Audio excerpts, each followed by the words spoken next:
Hello students, welcome to EPG Patashala. I am Dr. K.R. Ram Mohan, Associate Professor and Head Department of Anthropology, Sikkim University.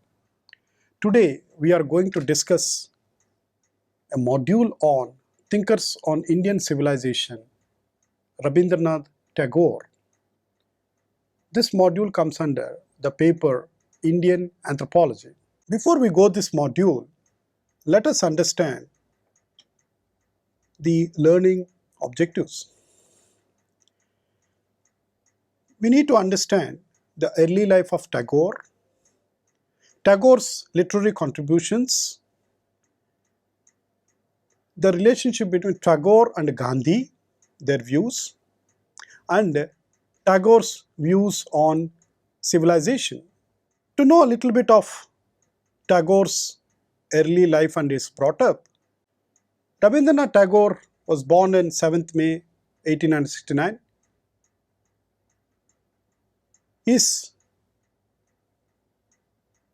born in Calcutta. Rabindranath Tagore is often considered as one of the pioneering intellectuals for the modernization of Indian thinking in India. Rabindranath comes from a family where he is the youngest son of Rabindranath Tagore and Sarada Devi. Because of his father's intellectual tradition and movement, Rabindranath Tagore was one of the leaders of Brahmo Samaj. All Indians are very proud of Rabindranath Tagore's work, and for the first time, a non-European, an Asian, who got the Nobel Prize for his significant contributions in literature in 1913 by his famous works on Gitanjali.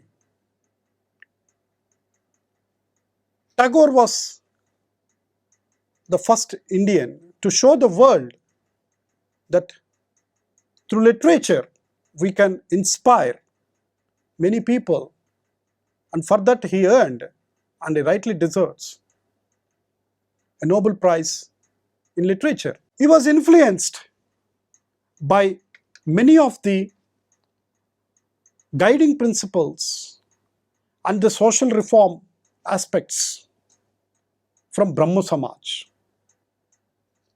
Perhaps Brahmo Samaj has certain religious connotations, and sometimes it is also referred it as a religious sect in 19th century Bengal, where the Samaj objectives was to have a revival of the ultimate monistic basis of Hinduism, and which was laid down through the writings Upanishads.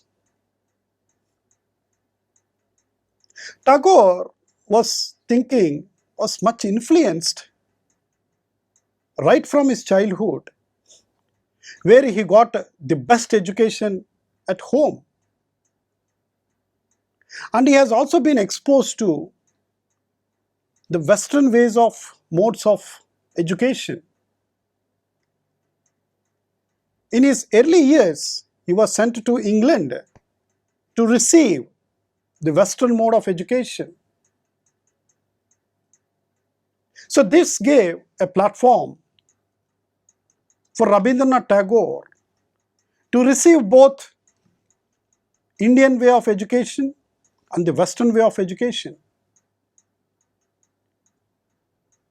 Rabindranath Tagore was considered to be a literary genius in his times. He has produced many masterpieces even at an early age. He has been very good in many activities, not only to literature but other family and business matters. He has been exposed to the common man in Bengal and see what are the living conditions. From that point onwards, Tagore was interested to understand the everyday social realities that confronted the normal social groups, and he wanted to bring certain kinds of social reforms. Tagore's contributions comes in many ways. Tagore was considered to be filled with patriotic feelings. He has much offered as he composed both the lyrics and the music for India's national anthem, which we sing every day in the schools, in the public spaces, and we are proud and we take pride when we sing this national anthem. The credit goes to Rabindranath Tagore in the form of Jana Gana Mana, meaning that you are the ruler of all minds, which has a profound meaning of raising the human intellect at the highest pedestal, where no other one could recognize and put in a lyric form at that point of time. And the credit goes to Rabindranath Tagore, is also called the Gurudev. Though Tagore wrote successfully many literary genres, he was basically a poet which could express his feelings creatively, magnificently with his flowery language in many forms, where he could synthesize the nature, the beauty of the natural phenomena into words. And his famous works are Manasi, Sonartari, Gitanjali, which he brought him the Nobel Prize, and the Geetmala, which are considered to be extraordinary masterpieces in the world of literature, which not only had an implicit meaning in its own way, but it gave a message to the entire human society. He did not even restrict himself to Bengali writing. He has produced masterpieces in English as well. And he has produced the works of The Gardener in 1913, The Fruit Gathering in 1916, and The Fugitive in 1921. Tagore's genius has expanded not only in writing a national anthem or producing poetic works, but Tagore was very famous in writing theatre plays. His famous theatre play was the Raja, the King of the Dark Chamber, the Dakhar, the Post Office, and the Achalitan, the Immovable, or very famous in those times. He did not restrict even to theatre plays. He has produced monumental works in short stories. A number of novels, among them are The Gora, The Garbairi, and The Yogiyak, The Cross Currents. His intellectual activities has ranged from poetry, theatre plays, short fictions, short stories, musical dramas, dance dramas. Essays have come in all forms. Tagore was also famous for his travel diaries and his two large autobiographies. Tagore, while producing all these masterpieces and having playing a constructive role in the national movement. He was in touch with the Mahatma Gandhi. And there was a series of correspondences between Tagore and Gandhi.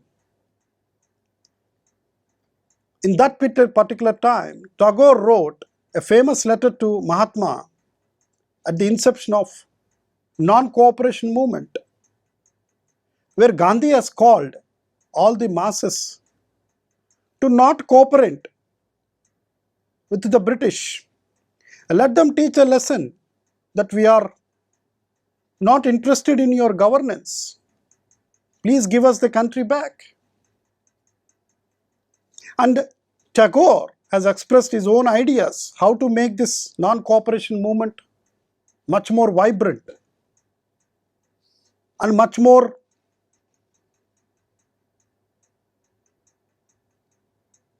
practical to take into the large masses of Indian society. Tagore was also skeptical about concerning other features in Gandhiji's agenda. Some of the things that he pointed out, perhaps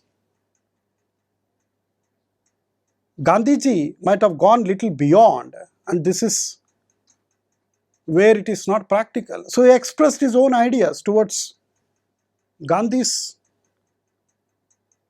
agenda for freedom struggle. So the fundamental difference between these two great thinkers, as India has produced, is the attitude gets reflected in the educational writings of both Gandhi and Tagore, where Tagore has produced an artistic bent of mind which prompted him to conceive of leisure as the core of meaningful life. If and only human beings have some time to spend himself from a leisure point of view, perhaps there could be blossoming of creativity. If a human life is burdened with everyday livelihoods and he is devoid of this leisure, there is no facilitation for beginning of the intellect, in a sense, beginning of creativity. Whereas Gandhi's value of manual labor, which is that he wants to reconstruct the whole meaning of labor and stressed that, emphasize work as the fruitful way of harnessing energies. And his famous slogan is, work is worship. We don't need any other God. Just to do your work, and that gives you more meaningful and more energy. So at this juncture, Tagore, despite his great love and admiration of Gandhi's vision and Gandhi's philosophy and many features of Western life, as quintessentially in agreement with Gandhi's judgment. Yes, some of the things can be taken forward. Some of Gandhi's ideologies, Gandhi's practical philosophy is very much in tune with the social realities of Indian society at that particular point of time. So Gandhi has described Indian infatuation with the West as something like a delusion, something like which is illusion, something which you cannot achieve. Hence, he termed it as it is a cultural suicide, that one must not follow the Western way of life because Indian reality is different from Western reality. Hence, one should not fall into the trap of this illusion and what he call it as a moha, a desire or a fantasy where one could not follow this dream of Western ideology. Tagore was very instrumental with his own ideas, and he wanted to create an ideal platform, an ideal place where the human intellect can grow. The human activities can expand itself.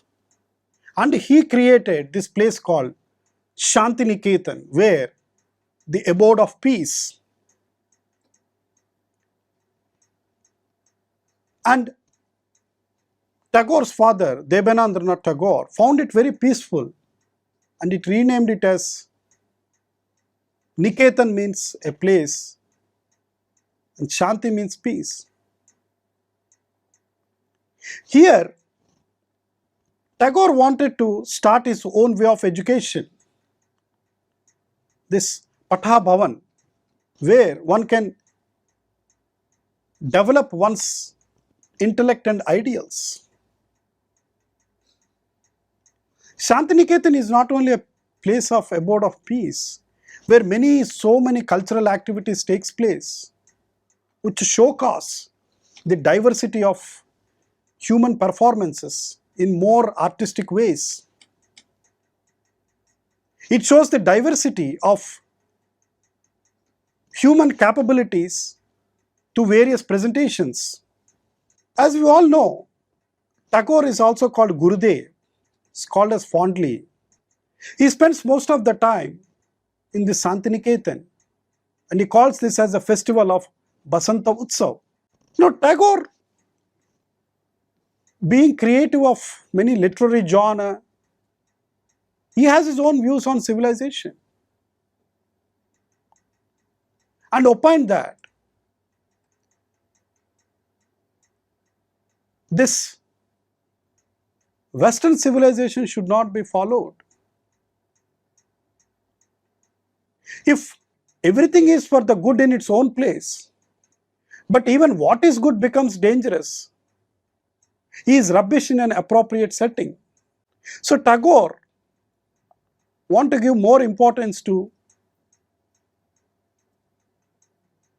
the fundamental principles that Indian civilization has floated and flourished.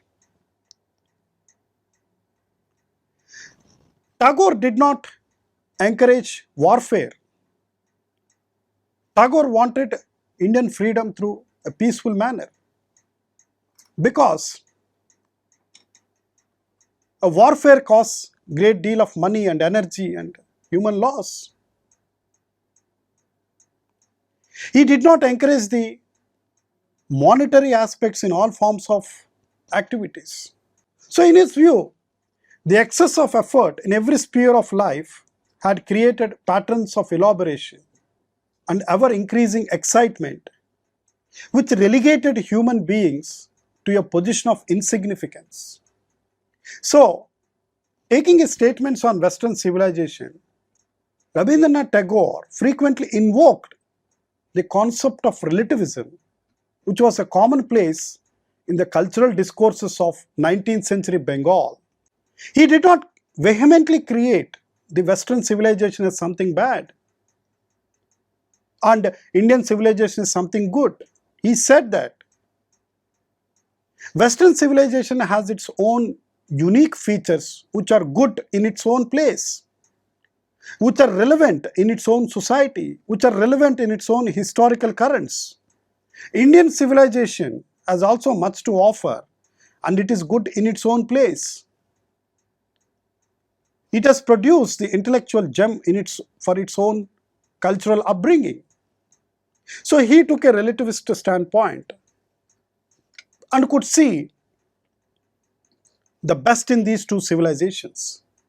Tagore, while citing Guizot, noted that the uniqueness of Western civilization in its multiplicity of drives and the coexistence of often incompatible with institutions and tendencies. So for Tagore, everything was permitted in its service and nothing was allowed to thwart with its perceived interests. So for him, the end results of such obsessive preoccupation with the national self-interest, which can lead to conflict and eventually self-destruction. Rabindranath had very great fascination to the noted physicist, Nobel laureate Albert Einstein. When he met Einstein, he had exchanged the views of Indian civilization, the science, spirituality, and the human progress. To summarize, the significant contributions of Rabindranath Tagore, we need to understand how Rabindranath Tagore's idea was shaped right from his childhood. Rabindranath Tagore, born in Calcutta, and he was a product of great Bengali intellectual renaissance. His father Rabindranath Tagore was one of the leaders of Brahma Samaj. Brahma Samaj, though it was considered to be followed certain religious principles, but Brahma Samaj was a social reform movement where it focused on social change in the Bengali society and the rest of the society. Rabindranath Tagore received his early education at his home, and the later part he received Western education in England. He has the opportunity to blend both Indian tradition of education and Western tradition of education. Rabindranath Tagore is famous for his literary masterly genius. And as we Indians are very proud of Rabindranath Tagore's contribution with his famous literary and musical composition of our Indian national anthem. Today, it stands unchanged because the meanings is very profound of when we hear this song Jana Gana Mana. Rabindranath Tagore has put Indians at the highest altar by getting a Nobel Prize in Literature for his masterpiece Gitanjali. It was the first time a non-European, an Indian, who received the highest recognition in literature through his masterpiece Gitanjali. Rabindranath Tagore is a multifaceted personality. His range of works not only limited to poetry, but he has equally produced masterpieces in short stories. He has produced excellent theatre plays.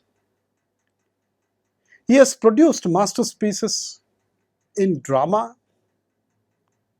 in musical compositions.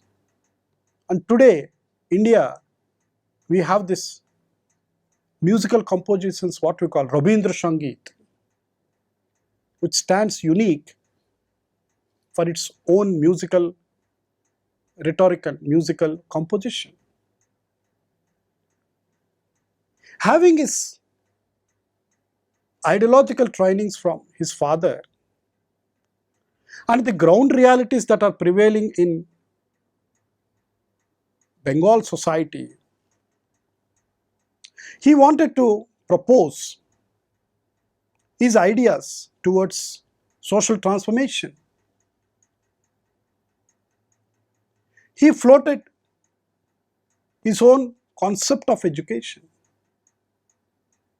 his own views on civilization. His own contribution to Indian national movement in the form of when Gandhiji was floating this idea of non-cooperation movement.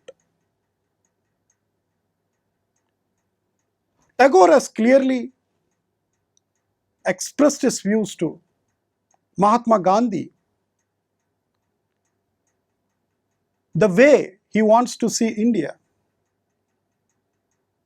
And he has supported many Gandhi's views on how to bring patriotism and how to fight the British rulers in a most peaceful, non-violent way without any war, because Tagore was under the opinion that war will cost a lot of money, effort and human loss. He was against this idea. Tagore has specific views on education. Tagore viewed that education should lead to all-round development. Education should not restrict human intellect. The kind of education an individual receives must blossom like a flower. It should give to enough scope for creativity, and this creativity should be used for human progress. With these ideals, he started his own way of instruction at Shantiniketan. He wanted to give the ideals of integrated education, holistic education, where the human mind should capture the finer aspects of reality. It should synthesize in such a way that there should be a complete synchronization with the man and nature. And today Shantiniketan stands for the most profound way of education, instruction received under the footsteps of Gurudev. He wanted to promote the liberal arts, literature, painting, music, and any subject which related to human sensibilities. Tagore also wanted to promote science, which is useful for human progress, to increase the status of human well-being. So there should be science and humanistic ways of education should be blended together. Tagore had specific conversations with the great scientist Einstein. He exchanged his views on the quintessential aspects of Indian civilization. He wanted to bring science with humanity, where it can do wonders. Tagore's contribution has brought revolutionary changes through his writings. He could ignite the intellectual passions among ordinary citizens in India. He has produced masterclass pieces even in English literature. He has inspired millions of people through his ideals, in his works. Tagore has put the human intellect at the highest pedestal. And he says that intelligence and creativity can be nourished in a given proper training, in a proper direction. And citizens of India are capable to do that. He wanted to see that human intellect should be surrounded with all the beauties of nature, which is endowed with these finer sensibilities. Tagore's contributions to give more insights into philosophy into history. And he wanted to take both these philosophical writings to the common man and how it can be understood not only to the elite but the man, and which can incorporate into one's life. Tagore's views are very specific about all the civilizations in the world.